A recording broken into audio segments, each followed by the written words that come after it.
दोस्तों, अगर आपका भी बच्चा चोरी करता है तो आप इस वीडियो को ज़रूर देखें अंत तक और इस कहानी को आप अंत तक ज़रूर सुने कि आपकी एक छोटी सी गलती के कारण आपका पुत्र या पुत्री जो है आने वाले भविष्य में जो है वह मौत की सज़ा पाएंगे। आप यह गारंटी के साथ लिखकर रख लीजिए। दोस्तों, एक छोटी सी घटना है जो कि हम आपको सुनाने वाले हैं, जो कि यह घटना हमारे उत्तर प्रदेश की है। दोस्तों, एक चोर पुलिस के हाथ में पकड़ जाता है। जैसे ही उसकी उच्च न्यायालय में पेशी होती है, सारे जुर्म कबूल होने पर, सबूत के साथ पेश होने पर जैसे ही सारे साक्ष्य मिल जाते हैं, तब उसके अपराध इतने संदिग्ध थे जिस कारण से उस चोर को जज साहब फांसी की सज़ा सुना देते हैं।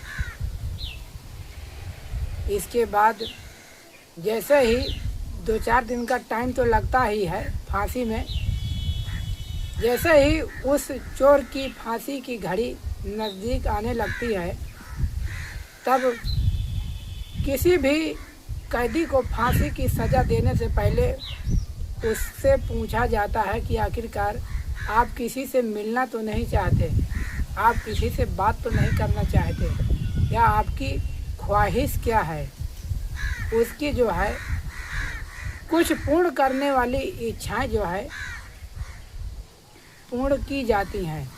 जैसे ही जल्लाद आया, उसने जो है फांसी के लिए फंदा तैयार किया और जैसे ही उस चोर को फांसी देने के लिए लाया गया, तब जज साहब भी मौजूद थे, कलेक्टर साहब भी मौजूद थे, सारा पुलिस फोर्स वहाँ मौजूद था। अब उस चोर से यह प्रश्न किया जाता है कि आप कुछ खाना चाहते हैं, तो वह चोर कहता है कि नहीं, हम कुछ नहीं खाना चाहते। फिर वहाँ के अधिकारी पूछते हैं, जल्लाद पूछता है कि आप किसी से मिलना चाहते हैं, तो वह चोर कहता है कि जी हाँ, मैं मिलना चाहता हूँ अपनी माँ से, जो कि उस चोर की एक माँ थी। पिता तो उसके बचपन में ही गुजर गए थे, लेकिन उस चोर की एक माँ थी, तो वह मरने से पहले अपनी माँ से मिलना चाहता था। जैसे ही पुलिस फोर्स द्वारा उस कैदी की माँ को बुलाया जाता है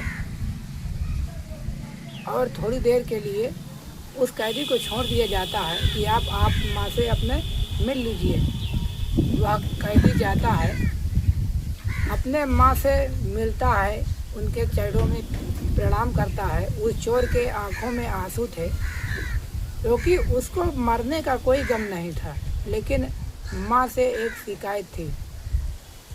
उस चोर ने माँ से कहा, हे माँ, तूने मुझे यही शिक्षा दिया। तब माँ भी अपनी गलतियों को जो है याद करके पश्चाताप करती है। वह चोर आज अपनी माँ से कहता है कि हे माँ, जब मैं बचपन में स्कूल जाता था, बच्चों की पेंसिल चुरा कर लाता था, तब यदि तुमने मेरे गाल में 2 तमाचे मारे होते ना, तो आज मैं जीवित होता, तुम्हारे सामने होता। तुमने जो है मेरा विश्वास और बढ़ाया कि ठीक है बेटा, तू और चोरी कर, इसमें फ़ायदा है। धीरे धीरे करके मेरी गलतियां बढ़ती गईं और माँ, तुमने एक थप्पड़ भी मुझे नहीं मारा।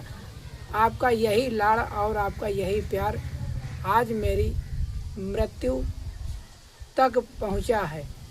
यदि तुमने बचपन में जब मैंने एक पेंसिल चुराई थी तब मुझे आपने मारा होता, तो आज मैं इतना बड़ा चोर नहीं बनता, ना ही मुझे फांसी की सज़ा होती।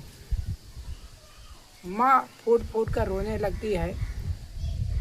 अंततः वह जो कैदी था, वह अपनी माँ को आखिरी बार देखता है। इसके बाद जल्लाद ले जाता है काला कपड़ा उसके चेहरे पर डाल दिया जाता है और उसकी माँ को वहाँ से बाहर कर दिया जाता है और फिर उस चोर को फांसी की सज़ा दे दी जाती है। तो दोस्तों, इस वीडियो से, इस कहानी से यही सीख मिलती है कि हमारे घर में छोटे छोटे बच्चे होते हैं, यदि वह किसी की भी चीज़ लाएं तब यह आपका फ़र्ज़ है कि आप उससे पूछें कि तुमने कहाँ से लाया, कहीं चोरी करके तो नहीं लाया। आपको सच्चाई का पाठ पढ़ाना चाहिए, नहीं तो यही छोटी छोटी गलतियाँ किसी न किसी दिन उसकी जान ज़रूर ले लेंगी। तो यह छोटी सी कहानी आपको कैसी लगी दोस्तों, कमेंट करके ज़रूर बताइए। अगर आप हमारे चैनल पर पहली बार हैं तो चैनल को सब्सक्राइब ज़रूर करिए। मिलते हैं और किसी सत्य घटना के साथ, तब तक के लिए आपका बहुत बहुत धन्यवाद।